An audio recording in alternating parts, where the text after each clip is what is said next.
Dear students, plant physiology के अंदर आज हम पढ़ेंगे एक छोटा सा टॉपिक आपके सिलेबस में दिया हुआ है, सोर्स सिंक इंटर रिलेशनशिप।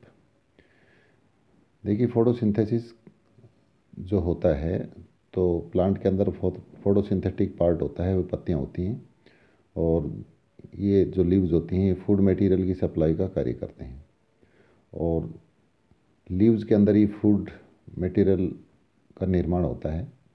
इसलिए लीव्स जो भाग हैं यह भाग सोर्स कहलाते हैं तथा वे ऑर्गन्स जो मेटाबॉलिक एक्टिविटीज़ के लिए इनका स्टोर करते हैं, उपयोग करते हैं, जैसे रूट या स्टेम या ब्रांचेज, तो ये सब भाग सिंक कहलाते हैं।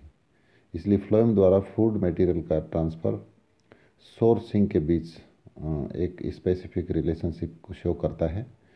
सोर्स फूड मटेरियल का ओरिजिन स्थल होता है तथा सिंक उनके डेस्टिनेशन यानी गंतव्य को प्रदर्शित करता है।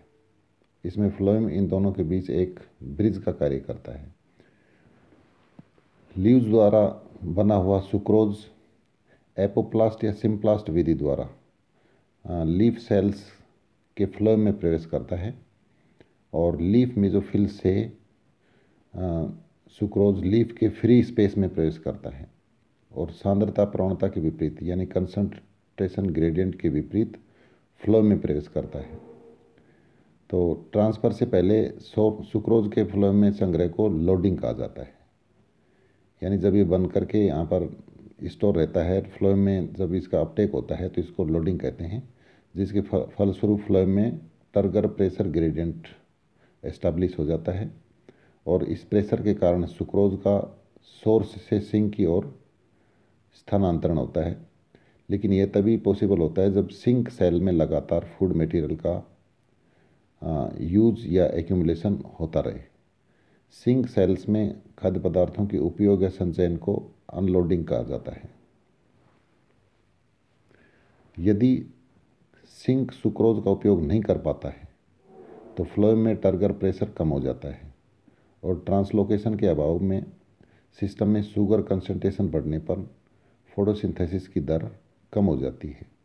इस प्रकार सिंक की उपभोग क्षमता सोर्स की फोटोसिंथेसिस की दर को प्रभावित करती है। कुल मिलाकर के यह है कि सिंक जो पार्ट होते हैं वहाँ पर इनका फूड मटेरियल का कंजम्पशन होता है और कंजम्पशन होता रहेगा तब तक सोर्स के अंदर फूड मटेरियल का निर्माण होता रहेगा और अगर यह क्रिया प्रभावित होती है तो सोर्स के अंदर फूड मटेरियल का निर्माण भी प्रभावित होगा, यानी वह दर कम हो जाएगी। अब वो कौन कौन से फैक्टर हैं जो ट्रांसलोकेशन की क्रिया को प्रभावित करते हैं? तो सबसे पहला, इसमें वैसे एक डायग्राम भी मैंने इसमें दिखाया है सोर्स सिंक इंटर रिलेशनशिप का।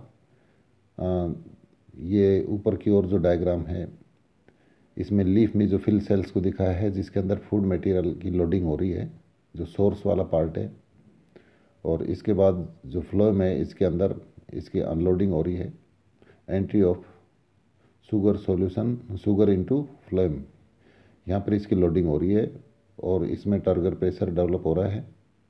इसके बाद सिंक वाला जो पार्ट है इसके अंदर इसकी अनलोडिंग हो रही है, यानी जो खपत क्षेत्र है वहाँ पर फूड मटेरियल पहुँच रहा है। तो अब कौन कौन से फैक्टर हैं जो कि ट्रांसलोकेशन की क्रिया को प्रभावित करते हैं? पहला फैक्टर इसमें टेम्परेचर है।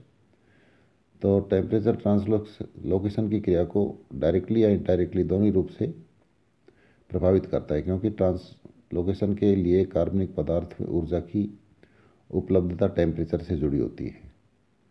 हेविट और कर्टिस इन दोनों के अनुसार ट्रांसलोकेशन के लिए जो ऑप्टिमम टेम्परेचर होता है वह 20 से 30 डिग्री सेंटीग्रेड तक ही होता है और हार्ट 1965 के अनुसार रूट का टेम्परेचर ट्रांसलोकेशन को अधिक प्रभावित करता है। इसलिए टेम्परेचर इसमें एक इम्पोर्टेंट रोल प्ले करता है ट्रांसलोकेशन के लिए। लाइट भी एक फैक्टर है इसके अंदर, यानी लाइट भी डायरेक्टली और इनडायरेक्टली ट्रांसलोकेशन की क्रिया को प्रभावित करता है। तो शुगर केन में पत्तियों से रूट्स की ओर ट्रांसलोकेशन लाइट की अपेक्षा डार्क में अधिक देखा गया है। तो लाइट की उपस्थिति के अंदर भी ट्रांसलोकेशन की क्रिया प्रभावित होती है। मिनरल डेफिशिएंसी तीसरा कारक है, लवणों की कमी। तो अनेक तत्व ट्रांसलोकेशन की क्रिया को बढ़ाते हैं। जैसे बोरोन की उपस्थिति के अंदर ट्रांसलोकेशन की दर बढ़ जाती है। और इसी प्रकार शुगर केन में पोटेशियम आयन की मात्रा अगर कम हो जाती है तो ट्रांसलोकेशन की दर भी कम हो जाती है। सांद्रता प्रवणता भी इसमें एक फैक्टर है ट्रांसलोकेशन के अंदर। तो सामान्यतः ट्रांसलोकेशन उपापचयी क्रियाओं की उच्च सांद्रता वाले क्षेत्र से कम सांद्रता वाले क्षेत्रों की ओर होता है। जैसे जो पर्णपाती वृक्ष होते हैं उनकी पत्तियों के अंदर जब पत्तियां गिर जाती हैं तो शूट में मेटाबोलाइट्स की कंसंट्रेशन रूट्स की तुलना में कम हो जाती है। इस प्रकार फोटोसिंथेसिस को प्रभावित करने वाले सभी कारक मेटाबोलाइट्स की कंसंट्रेशन को भी प्रभावित करते हैं। पैरासाइट्स, हायर प्लांट्स पर अनेक प्रकार के पैरासाइट्स जैसे फंजाई, कसकुटा या दूसरे कुछ पैरासाइट्स हैं वो पाए जाते हैं जो होस्ट से अपना फूड मटेरियल अवशोषित करते हैं, अर्थात उनमें एक अन्य सिंक उत्पन्न हो जाता है, यानी उसी प्लांट के ऊपर एक और सिंक भी डेवलप हो जाता है। अतः ऐसे प्लांट्स में फ्लोएम का ट्रांसलोकेशन कम हो जाता है। तो ये सोर सिंक इंटररिलेशनशिप से रिलेटेड पॉइंट थे। इसके बाद अपना नेक्स्ट चैप्टर शुरू होता है फोटोसिंथेसिस। तो फोटोसिंथेसिस के लिए मैं आज इसमें थोड़ा सा ही ले पाऊँगा क्योंकि ये सेपरेट टॉपिक है। इसको अपन नेक्स्ट वीडियो लेक्चर से शुरू करेंगे। आज इसमें कुछ इसकी सिग्निफिकेंस है वो मैं आपको बताना चाह रहा हूँ। जैसे फोटोसिंथेसिस के जो महत्व हैं, तो इनऑर्गेनिक मटेरियल से कार्बनिक अम्ल के निर्माण की यही एकमात्र विधि होती है, यानी प्रकाश संश्लेषण की जो क्रिया है उस क्रिया के अंदर अकार्बनिक पदार्थ से कार्बनिक पदार्थ का निर्माण होता है। तो ग्रीन प्लांट द्वारा तैयार जो खाद्य पदार्थ है जिसको स्वयं प्लांट तथा सभी होस्ट द्वारा प्रत्यक्ष या अप्रत्यक्ष रूप में खाद्य के रूप में ग्रहण किया जाता है। इसके अलावा फोटोसिंथेसिस के प्रोडक्ट सजीवों की जैविक क्रियाओं में गति के लिए ऊर्जा प्रदान करते हैं, यानी फोटोसिंथेसिस क्रिया के दौरान जो प्रोडक्ट बनते हैं और उनको कंज्यूम करने के बाद जो एनर्जी होती है उसी से ही जैविक क्रियाएं संपादित हो पाती हैं। खनिज, कोयला, पेट्रोलियम, नेचुरल गैस आदि जितने भी फॉसिल्स फ्यूल्स हैं और अतीत में पाए जाने वाले प्लांट्स की प्रकाश संश्लेषी पूंजी को रिप्रेजेंट करते हैं। तो ये फॉसिल्स पदार्थ महत्वपूर्ण ऊर्जा के स्रोत हैं, अर्थात जितने भी प्लांट्स ज़मीन के अंदर फॉसिल्स बन चुके हैं उन्हीं प्लांट से आज के टाइम में पेट्रोलियम एक्सकेवेशन के द्वारा जो पेट्रोल को निकाला जाता है, जो नेचुरल गैसेज हैं, तो ये सिद्ध करते हैं कि जो प्लांट्स थे उनकी फोटोसिंथेटिक जो कैपेसिटी थी उसी कैपेसिटी के कारण ये चीज़ें आज हमें उपलब्ध हो पा रही हैं। फूड के अलावा अन्य प्रोडक्ट भी फोटोसिंथेसिस की क्रिया के रिजल्ट हैं। जैसे नेचुरल फाइबर्स हैं, मेडिसन्स हैं, gums, tannins, resins, furniture oils, तो ये सब फोटोसिंथेसिस की क्रिया के दौरान ही बन पाते हैं। सजीवों की श्वसन क्रिया से ऑक्सीजन का उपयोग होकर CO2 निकलती है और CO2 की अधिक मात्रा टॉक्सिक हो सकती है। इसलिए